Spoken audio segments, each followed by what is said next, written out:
Dans la série Swagman, voici le Swagman 10, le numéro 10 de cette série.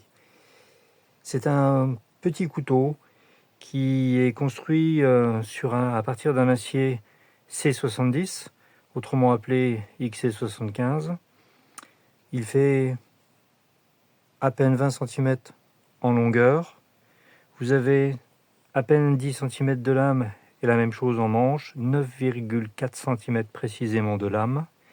Vous avez une hauteur du dos jusqu'au tranchant de 30 mm et vous avez une épaisseur ici sur le dos, c'est-à-dire du ricasso jusqu'au début du commencement de la pointe, si l'on peut dire ainsi, qui est de 3,6 mm. C'est un couteau qui fait 137 grammes, donc c'est un petit couteau. L'acier de ce couteau est construit, comme je l'ai dit, en C70, XC75. Il est monté sur soie, donc le prolongement de la lame rentre dans le manche à peu près jusqu'au milieu du manche, voire un petit peu plus. 1 cm, 1 cm 5 derrière le rivet. C'est un montage donc sur soie avec une garde en laiton, doublée d'une garde en cuivre et monté sur un manche en buis. Alors j'ai une passion presque pour le buis. C'est un bois d'une très bonne densité qui a été très célèbre notamment pour le couteau le Nontron, un des plus vieux couteaux pliants régionaux français, qui était exclusivement construit en buis. C'est un buis d'une très bonne densité, entre 800 et 900 kg le mètre cube.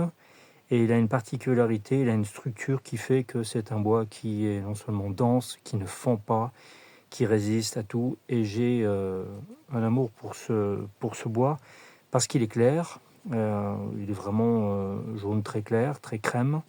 Et ce qui me permet de faire toutes les patines et de pouvoir m'éclater sur justement cet aspect-là. Je leur donner un petit peu de vécu, même quand ils sont tout neufs. Alors, voici donc pour ce couteau que je vous montre un peu sous tous les angles. C'est un peu l'objet de la vidéo.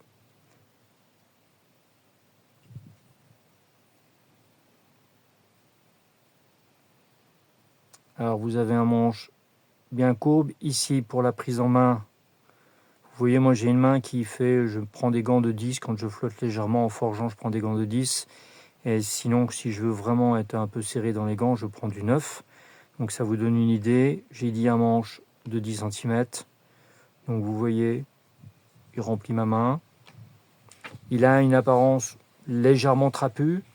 C'est pas un manche qui est très fin. Donc vous avez néanmoins une bonne tenue dans la main, une bonne préhension.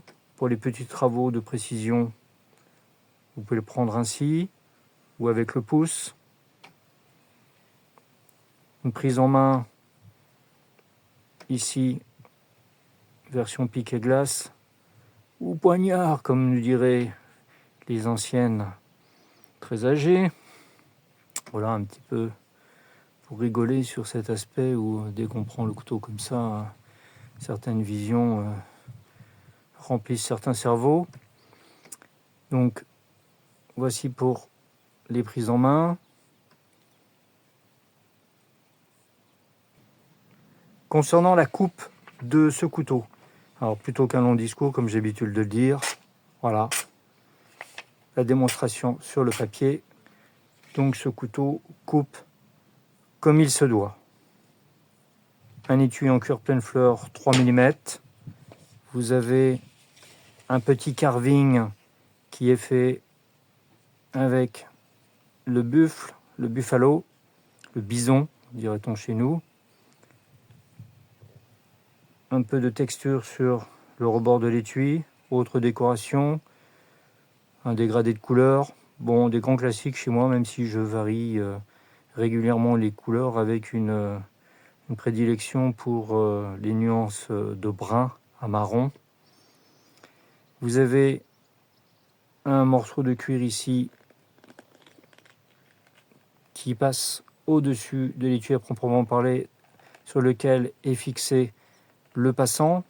Donc vous avez un passant, donc vous voyez, on peut y mettre presque 3 doigts, donc largement une ceinture de 40 à 50 mm de largeur, et bien sûr pour un port vertical. Alors, comme à l'accoutumée, comme si l'étui était à la ceinture.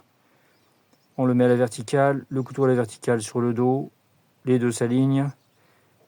Il suffit de rentrer et vous voyez que le couteau ainsi est plongé assez profond dans son étui jusqu'à la petite courbure du manche, ce qui lui permet un bon maintien sur toute cette partie-là. Bon, vous voyez le maintien, bon, le couteau ne tombe pas facilement. Bon, et pour le sortir, bon, c'est un petit couteau léger. Donc voici pour ce Swagman 10.